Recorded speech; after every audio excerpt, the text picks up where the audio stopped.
अद्वितीय, दिशा गलत हो रही है। ये बहुत सूक्ष्मता का विषय है। बाहर से तो कोई नहीं समझ पाएगा, अंदर से आप देखिए। आप क्या देखने चले थे? सर्वम खलमिदम ब्रह्म। बहुत सूक्ष्म विषय है, बहुत सूक्ष्म विषय है। उपासक ध्यान दे। आदौ विजित्य विषयान मद मोह राग द्वेषादि शत्रुगण माहृत योग राज्याः ज्ञात्वामृतं शमनुभूत परात्म विद्या कांता सुखावत गृहे विचरन्ति धन्याः। वो धन्य है जिसने पहला कदम जमा दिया, मोह का नाश करके, मद का नाश करके, राग का नाश करके, द्वेष का नाश करके इन शत्रुओं पर विजय प्राप्त की। धन्य है उसका जीवन। बाबा जी, बनना सरल है लेकिन साधुता आना कठिन है।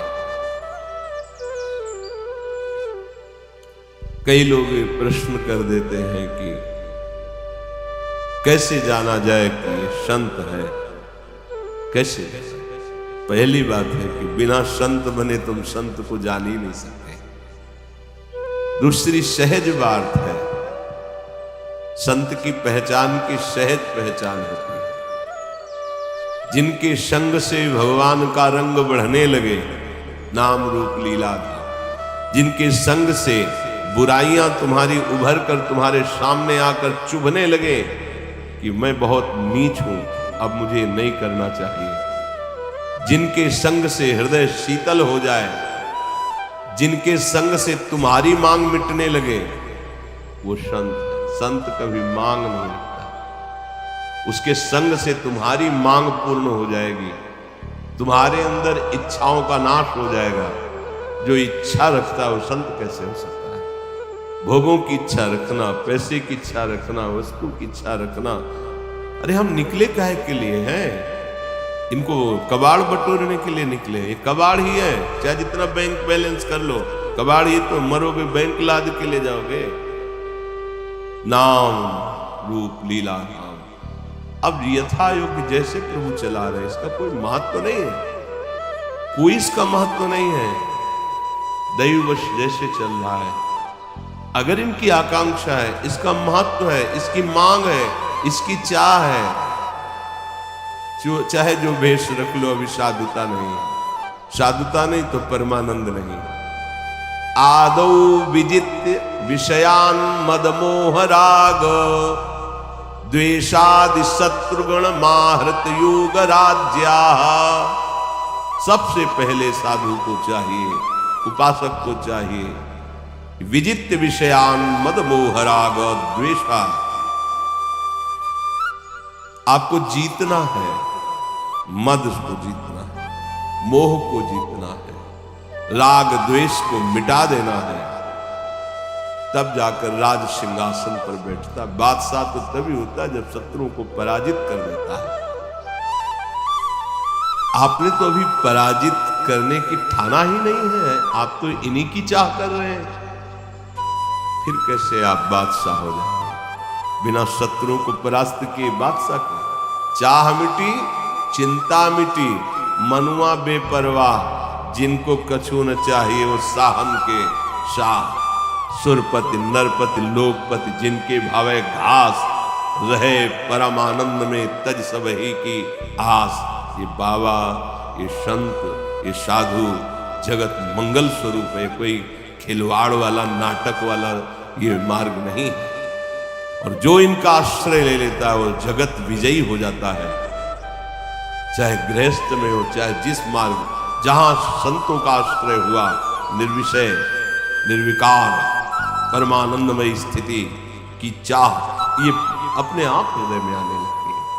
देखो उपासक, मद मोह राग द्वेष आदि शत्रुओं को जीत करके अपने स्वरूप साम्राज्य में स्थापित, हे परमानंद का मार्ग है, ये घिघियाने का मार्ग थोड़ी। अमृत पद का अनुभव से होता है। ये सब इंद्रियों को शांत कर लिया, राग द्वेष पर विजय प्राप्त कर ली, अमृत पद। वैराग्यवान को क्या सुख है, सम्राट भी नहीं जान सकता, देवराज इंद्र भी नहीं जान सकते। वैराग्यवान को जो सुख है, फिर अनुरागी को जो सुख है, वो तो बहुत ही अलग बात हो गई। जो वैराग्यवान है, विषयों पर विजय प्राप्त किए हुए है, उसके अंदर जो विवेक है वो ऐसा है जैसे पतिव्रता पत्नी पति को सुख पहुंचाती रहती है, ऐसे ही वो विवेक परम सुख प्रदान करता रहता है उस उपासक को। और जैसे कोई अपने घर में सुख शैया पर सोता है, ऐसे पूरे विश्व ब्रह्मांड में सुखपूर्वक अपने घर की तरह रहता है जिसके विवेक जागृत हो गया है, जो इन दोषों पर विजय प्राप्त कर लिया है। साधुता का मतलब दोषों पर विजय प्राप्त करना है। अगर आप भगवत प्राप्त नहीं है और समाज आपके पीछे पड़ रही है, तो आपका है क्या? लूट जाओगे, लूट जाओगे। एक प्रणाम भी किसी का फ्री नहीं है, जो प्रणाम किया फ्री है, देना होगा, उसका हिसाब देना होगा आपको। अगर एक भी प्रणाम स्वीकार करते हैं, बहुत सावधानी की जरूरत है। त्यक्त्वा गृहे रति मधो गति हेतु भूता मात्मेच्छयोपनिषदर्थ रसं पिबन्तः वीत स्पृहा विषय भोग पदे विरक्ता धन्याश्चरन्ति विजनेषु विरक्त संगाः। अधोगति को प्राप्त होता है जो शरीर रागी होता है। ये घर है, देख लो, बहुत प्यार है इस घर से, देह प्राण इसी में आसक्ति है। हम कहते हैं अपने को भगवत अनुरागी, हम कहते हैं अपने को ब्रह्मज्ञानी, और स्थिति कहाँ है? ये अधोगति का हेतु जो ये घर है, चाहे ये, इसको छोड़ करके कहीं भी भाग के जाओगे, ये तो रहेगा साथ। इससे जो मोह हो गया है शरीर से, बातें बनाना अलग बात है, ईमानदारी से देखो तुम कहां स्थित हो, प्रभु में या शरीर में? हृदय से देखो, परमार्थ का सत्संग है। हृदय से देखो स्थिति कहां है। जब तौल ली जाती है विवेक रूपी तराजू में, तो पलड़ा भारी देहाभिमान का ही निकलता है। फिर मिला क्या? तो आर्तभाव से क्यों नहीं शरण हो जाते प्रियालाल की? क्यों हमको पुष्ट कर रहे हो? अधोगति का माने पतन का ये हेतु है। ये मैं शरीर हूं, इसका राग जो है बड़ा सूक्ष्म राग है, जो इस अधोगति के हेतु जो घर है, शरीर है, इसके मोह को छोड़ देते हैं और कैसे भगवत प्राप्ति हो, बस इसी जिज्ञासा में लगे रहते हैं। निश्चित वो भगवदानंद का पान करते हैं, वो उपासक पान करते हैं। शरीर की परवाह है,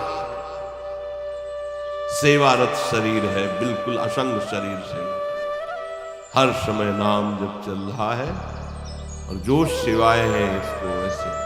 शरीर को ज्यादा दुलार मत करो। कोई तो इतना दुलार करके सजा के रखते हैं, बहुत पछताओगे। ये बहुत धोखेबाज है। इससे प्यार करने का मतलब है पतन। शरीर का राग तुमसे ऐसे पाप करवाएगा जिससे दुर्गति को प्राप्त होगी। सच्ची बात कह रहे हैं। तो सावधानी, थोड़े वचन कड़ुए लगेंगे पर दवा बढ़िया है। ये सुदर्शन चूर्ण है, सुदर्शन चूर्ण नहीं, बहुत कड़ुआ, तो जड़ से बुखार नष्ट करता है। इसी पे तो फंसे हैं, इसी पे फंसे। खास बात है हमारी दुर्गति के कारण यही शरीर, और यही शरीर सदगति का कारण बन जाएगा। त्यक्त्वा गृहे रति मधोगति हेतु भूता, अधोगति प्राप्त कराने वाला ये है। इसमें आसक्त मत हो। जैसे किसी नौकर को अच्छा भोजन वस्त्र पहना दिए और रात दिन उससे काम करवाते हैं।